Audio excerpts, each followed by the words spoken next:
ይቺ ሀገር አንድ ወቅት አመድ ሆና ነበር።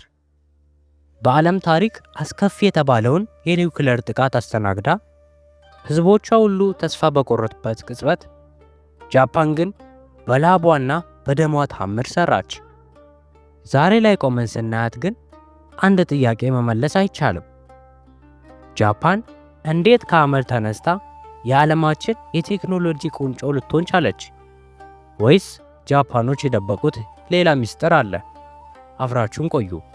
ዛሬ ወደ ፀሐይ መውጫዋ ሀገር ድንቅ ጉዞ እንሄዳለን።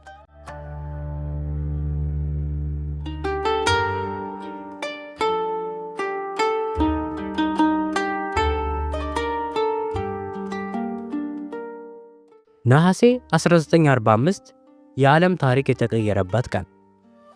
ሂሮሺማ በሰከንዶች ውስጥ ወደ አመድነት ተቀየረች። ነገር ግን ጃፓኖች እጃቸውን አልሰጡም።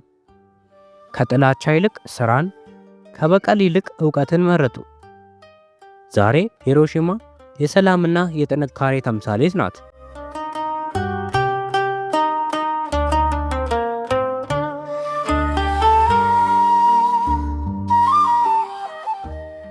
ወደ ቶኪዮ ስንገባ ወደ ሌላ ፕላኔት ሄድን ነው የሚመስለው። እዚህ ጋር ሮቦቶች ምግብ ያቀርባሉ፣ ባቡሮች አንድ ሰከንድ እንኳን አይዘገዩ። የጃፓን ቴክኖሎጂ ጣሪያው የት ነው? ግን ደግሞ ከዚህ ሁሉ ጩኸት በስተጀርባ የሚገርም ጸጥታ አለ።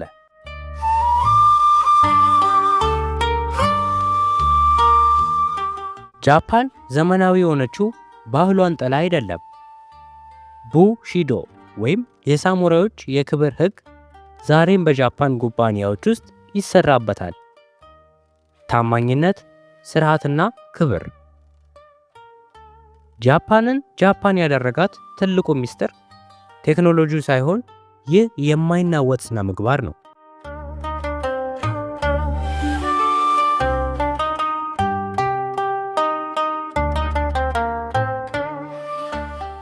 ጃፓን ለኛ ለኢትዮጵያውያንና ለቀሪው ዓለም የምታስተምረው ትልቅ ትምህርት አለ። ምንም ያህል ብንሰለጥን፣ ምንም ያህል ቴክኖሎጂ ቢኖረን፣ ማንነታችንንና ታሪካችንን ካረሳን ሁሌም ከአመድ ተነስተን ማሸነፍ እንችላለን። ዛሬ በጋራ የተመለከትነው የጃፓን ጉዞ አንድ ትልቅ እውነት ያስተምረናል። ጃፓን ከአመድ ተነስታ የዓለም ቁንጮ ለመሆን የቻለችው በልመና ወይም በእድል ሳይሆን በጠንካራ ስራና በማይናወጥ ስነ ምግባር ነው።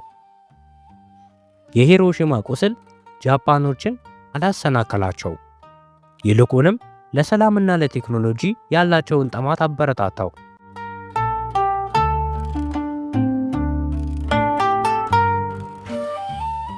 የጃፓን እውነተኛ ሚስጥር ሮቦቶቿ ወይም ፈጣን ባቡሮቿ አይደሉም። እውነተኛው ሚስጥር ባህልን ሳይለቁ መዘመን ይቻላል የሚለው መርሆዋ ነው። እኛም ከዚች ሀገር የምንወስደው ትልቅ ትምህርት ቢኖር ታሪካችንን ሳንረሳ፣ ማንነታችንን ሳንጥል ለተሻለ ነገ መትጋት እንደምንችል ነው።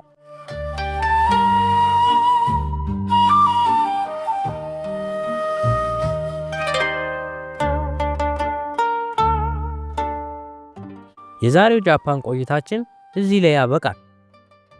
ይህ ቪዲዮ ትምህርት ሰጣችኋል ብዬ ተስፋ አደርጋለሁ። እናንተስ ከጃፓን ታሪክ ምን ተማራችሁ? በኮሜንት መስጫው ላይ አጋሩኝ። በቀጣይ ደግሞ ወደ ሌላ አስደናቂ ሀገር ይዣችሁ እጓዛለሁ። እስከዚያው ሰላም ቆዩልኝ።